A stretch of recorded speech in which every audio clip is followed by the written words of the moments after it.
Willie D Live. What's up, family?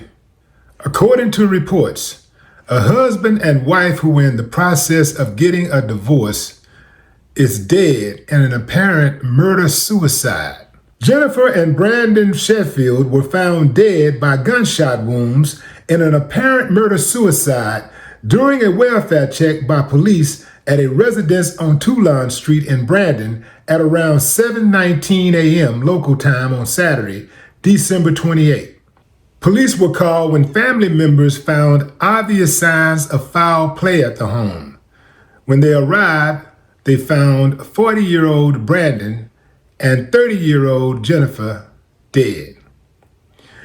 Before the bodies were discovered, a couple of weeks before, Jennifer took to social media and made a video about the divorce. She talked about how they were going through a divorce and how she was looking forward to her future as a single mother.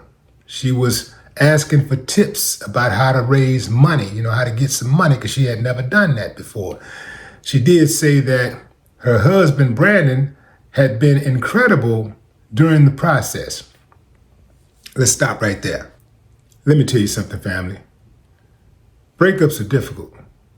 Divorce even more difficult, especially for the person who's on the receiving end of that paperwork.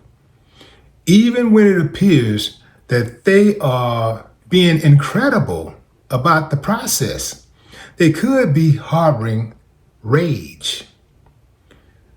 This woman said the man was incredible during the process. She just was like, okay, I'm moving on. He may have been coming off as a good guy, taking everything in stride in hopes that she would change her mind. And when she didn't, he snapped. Or it could have been a situation where the dude didn't want his business in the street. She hopped on social media and she talked about where they were during the divorce proceedings. She talked about how they're splitting everything down the middle and this and that. Family, everything is not for public consumption. This is not blaming the victim. This is for those of us who are still alive. This is game. This is free game. It's too late for Jennifer. And I'm not sure that the reason why she was killed was because of that video she made. But I can tell you this, not everybody wants their business to be on Front Street. Not everybody wants you to jump on social media when they're going through something traumatic and share it with the whole world. She was happy-go-lucky. Everything was good with her. I mean, sometimes, you don't really want to show a person that you're doing so great without them. People want to feel like you're suffering a little bit, They want to feel like you're not doing as well. And that's not to say that you should live your life for somebody else, but this is chess, not checkers. Here's something else to consider. I'm not sure that had she kept everything private, that would have saved her. I'm not sure that dude showed her any type of propensity to be violent, because one of the family members said that she was there when they met and dude had never come off as being a violent person. Of course, people do stuff behind closed doors, but then you do have people, who everybody think is the good person and non-violent and all this type of stuff. And then something like that happened and they just can't get past it. They got to go there. They cannot get past it. And here's what's crazy.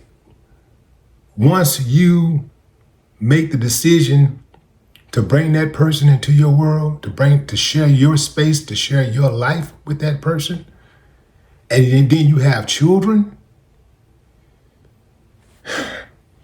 it ain't that easy to shake that person, because that person probably is going to have some type of parental rights granted by the court.